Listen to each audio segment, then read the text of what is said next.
guys, it's Lynn again with Littlefoot Nursery. I am here with my silicone baby Melina. She is the Melina Sculpt by Andrea Arcello, and she is one of my precious portrait babies in my collection.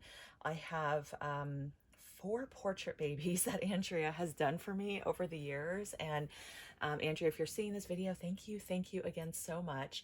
I was inspired to do this video just to talk about my portrait babies again. I know I've talked about them before, but I saw, Annie had, Annie from Annie but Annie's Nursery, she got her silicone Piper, who is a portrait baby of her daughter Piper when she was a baby. And oh my gosh, that doll is so adorable. And just, I love seeing like Annie's reaction, and she was so funny too, because I think she was saying, this is maybe on Facebook, that like she went to the kitchen or something like that, and she felt weird like leaving leaving the baby alone, so she took Piper with her into the kitchen, or it was something like that. I apologize, Annie, if I got the details on that wrong, but there's something like, I don't know, extra like realistic, extra special about having a portrait of your child. And it's kind of a weird experience though too at the same time, because it's not your child. Obviously your kid is like in the next room or whatever, but it's kind of takes you back, and there's just something like really magical about that. And so yeah, so I don't know, I just felt like doing this video and just talking about the portrait babies that I have and everything like that. Anyway, I'm going to change her into this really cute summery romper by Janie and Jack. Janie and Jack is one of my one place I really love getting baby clothes, especially like cute, like dressier things that the reality when I had my own babies is they didn't really wear a lot of that stuff. I mean, they mostly lived in sleepers until they were at least 6 months old, and then even then still, even up until like 12 months, still wore a lot of sleepers. It was just simple, it was easy, comfortable for them. And anyway, she's changing out of this romper from Tea Collection, which is also like such a cute, I love Tea Collection just as a brand, for my real kid clothes. And I still buy from them for my kids. I try to wait for sales because they are a little pricier. So I'll like wait until they have like, extra 20% off sales and things like that off of already reduced prices. And then you can find some pretty good deals, but the quality is very good. So if you have like real kids or real babies, we have clothes that have literally been passed down to, from my daughter to my sister has 3 kids, and they have like all worn those same outfits. So it really is really cool. It's a great brand. Anyway, I'm going to change her into this because this just looks precious, and it's summertime, and oh my gosh, I've just been so busy at work, and it's just been kind of crazy. But like I've been wanting to do videos, but I just have been so beat by the end of the day. And even last weekend, I didn't do any videos. So it's actually been like a little bit of time since I tend to sit down and I kind of get on a roll, and I'll make several at once, and then I'll schedule them out over like the next week or something like that. So that's kind of what I've done traditionally anyway. But yeah, I am like really excited. Oh my gosh, she's so cute. So yeah, so kind of back to the portrait babies. So just a recap of who I have in my collection. So I have Melina. She's a portrait of my daughter Audrey when she was asleep and kind of about a couple months old, maybe a month old was kind of what it was based off of. And she was probably about this size already. She was my daughter was a really big baby. She was born close to 10 pounds. She was about 5 days late past her due date. So anyway, and the idea actually, it was interesting because my reborn in silicone collecting journey, I had never owned a silicone doll at the time that I asked Andrea if she would do this for me. And I still find it to be, oh my gosh, she's so cute. Okay, hold on. I'm going to lift her up and hold her for a second. Oh my gosh. It's just, yeah, every time, guys, I've been so busy and distracted with my life. I don't feel like I've really taken the time to just sort of enjoy my hobby. And but every time I come back, and YouTube does keep me engaged with the hobby, and whenever I interact with my dolls, I'm just sort of like amazed all over again, because it really is an incredible hobby. These are incredible works of art. I don't know, it doesn't get old. So but yeah, my I remember Audrey was maybe a couple months old, maybe 3 months old at the time, and I was already seeing that she was growing so quickly. And before I had her, and before I had kids, I had collected. This was like maybe 12 years ago or something like that. I had bought my first reborn off of eBay, and then I ended up buying like maybe four others from eBay over a period of a few years. And then after we moved, I got rid of a lot of things, and I was just sort of like not into my dolls for a while. Or they were just kind of like put away. And then anyway, I sort of like just sort of lost interest after my kids were born, after my daughter was born. But I had it was interesting because I had actually, when Audrey was a baby, I was like, I don't know, when you're, just a new mom and you're at home all the time and you're just, reading the web. I remember reading Doll Fan, and and I remember seeing just some of Andrea's work and just being really impressed. Like, I really like her sculpting. And I saw on her website that she has done portrait babies. Like, she actually had done a portrait of Oprah as a child, which is so amazing and so beautifully done. And I think there was a form if people wanted to inquire for like a custom doll. So and I didn't know anyone else who offered this. And so I sent her an email, and it was just like, kind of like a nicely worded email, just essentially saying like, I really admire your work, and I would love to see if you would be interested, what would be, if it would be possible to do a silicone portrait baby of my daughter as a baby. And then, we just sort of exchanged some messages back and forth, and and I was also corresponding with her assistant Linda too at the time, and Linda is very helpful. But Linda had said, anyway, so we were kind of figuring out the price, and she said, well, if I were to do a one of a kind, it would be this price, but if I do a small edition, the price would be less for you. And but then, with the addition, she would, want to think about what would be popular, what would people want, right? Because then it's not just about you, but it's about kind of the broader population of what would be most in demand.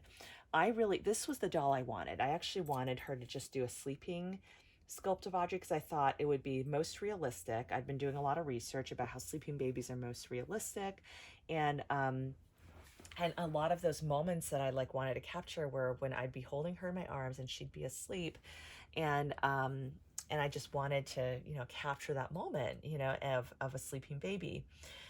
But then I sent her pictures of both awake and asleep, and I think she really sort of gravitated towards the awake version, the awake pictures of Audrey, because she's so cute, and she's got like, and she's, got these like wonderful features, and I think Audrey was an adorable little baby. So so she wanted to do the awake, and so we kind of had some back and forth conversation around, okay, awake versus asleep. And then Andrea kind of said, well, what if we did both and we could do twins? And I kind of thought, ooh, I don't know if I have like the budget to buy both, but thought about it, and I was like, yeah, let's do it. So that's how Emery May, the other baby, came about. And I'll try to do a video with her soon as well, just to show you guys. But anyway, so there's an awake version. And so, yeah, so she ended up doing both. Emery May, she did an edition of 25, because the Awake was just much more popular. And then Melina, she ended up doing a smaller edition of 10. So that's kind of how it all came about. And then in terms of the timing of how long it took, it actually was a very long process. And I think she had a lot of other projects and other editions kind of in the works. And I told her, no rush at all. I can be totally patient. And frankly, I kind of like put the thought aside and forgot about all of this for a little while. And I was just busy with my baby, and with just being a parent. And then fast forward 3 years later, that was when she had kind of kind of the sculpts of both of them done. The limbs are the same for both dolls, and she was ready to release Emery May. And then I forget how long it was after that she released the Melina sculpt. Maybe, I don't know, 6 months, a year, I'm not sure. Um, but anyway, she released the Emery May, and then that was like so fun because at that point I was a complete like unknown in the doll community. Nobody knew who I was. I just was just incognito, you guys, as a collector. And I still find it like to be sort of a miracle that she was willing to work with me.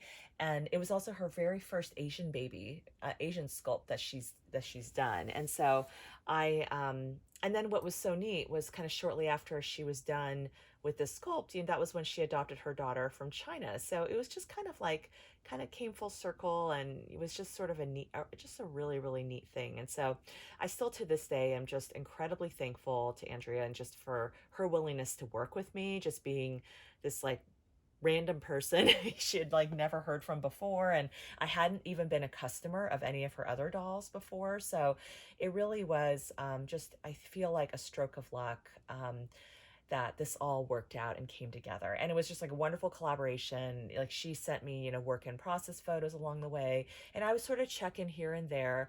But it was like 3 years later that it finally was all done. And at one point I was almost like kind of thinking, oh, I don't know when this is going to happen. I didn't want to give up on the project by any chance, but by that point I was even like not really that into my dolls at that point, and going through a phase, and I thought, do I still want these? But then I was like, no, of course I do. So anyway, so that was the story about these two. And then the next project I wanted to do was a portrait baby of myself as a baby, and I wanted to kind of surprise my mom with it. So Andrea and I kind of worked together on that project, and then the thing was, like, when I showed my mom, I think she thought it was like, she's not into dolls, so she like didn't really want to keep it for herself. But that was when I was also like, and by then I'd like really fallen in love with baby Lynn and like totally wanted to keep her. And so baby Lynn's a one of a kind, but she ended up doing Ellery. Sorry, not Ellery. Ellery's like sort of a vinyl sculpt with the same limbs, but the face is different. She ended up doing Enli, the Enline silicone edition, and Enli was more of the standard EcoFlex 20, and Baby Lynn made from the super soft silicone. And so that was my first super soft silicone from Andrea, besides Maggie, who I bought secondhand at the time. So yeah, Baby Lynn was just such a special baby, and like for me, still the epitome and my most favorite baby in my nursery. And so that was a really neat experience. And because she had basically sculpted Enli, and then I said, well, she's really cute, but she doesn't quite look like me as a baby. Like, if we could maybe change the mouth. And so she changed the mouth just for my doll, and that's why Baby Lynn ended up being a one of a kind. But yeah, and I really treasure her also. I think having her be one of a kind does make her super, like, extra special as a result. So that was my third portrait baby. And then the fourth one is my of baby Ethan, who you guys have seen. And there's an edition of 5 made of the super soft silicone. And he is actually, I have 2 of them, because the first one she did for me, the silicone was like a little bit firmer, sort of like in between this Eco 20 and the Baby Lynn Super Soft. And so she poured a second one for me in like extra soft silicone. And so I have 2 of them. One is Michael, one is Ethan. So, but that ended up being like an edition of 5. And the Baby Lynn project took about a year, and the Ethan project also sort of took about a year. So those were a lot faster. And for me, guys, when I work with artists, I really try not to bug them. I don't want them to feel rushed, because like, I know for me, like, I can't do my best work if I'm sort of under pressure like that. So anyway, so I like to think I'm a good customer to work with, and that's why Andrew's been willing to do so much with me, on that front. And I have kind of gave her like send her. So the way the process worked was each time I would send her a bunch of photos and kind of say, this is the photo that I kind of like the best and things like that. And then she would kind of use that as her inspiration. But I feel like she's just nailed it dead on every single time. I feel like Piper, like the resemblance is incredible, what she did for Annie. And anyway, so I think she still is willing to do these portraits for people. So if you guys are interested, you know, and the pricing is honestly in line with other silicone babies that you'll find. So it's not like I had to pay triple the price to have a custom silicone made. Her pricing is very competitive and very much in line with what you'll see from the other silicone artists, and sometimes even less expensive than some of those other artists too. So but it is, you know, thousands of dollars, you know, and you have to, you know, kind of know that going in. So I definitely wouldn't, you need to, I would say before reaching out, you want to get educated on the hobby in general. So you're not reaching out to her and expecting that she's going to do this for you for like $1,000 or $2,000. Like that's not going to happen.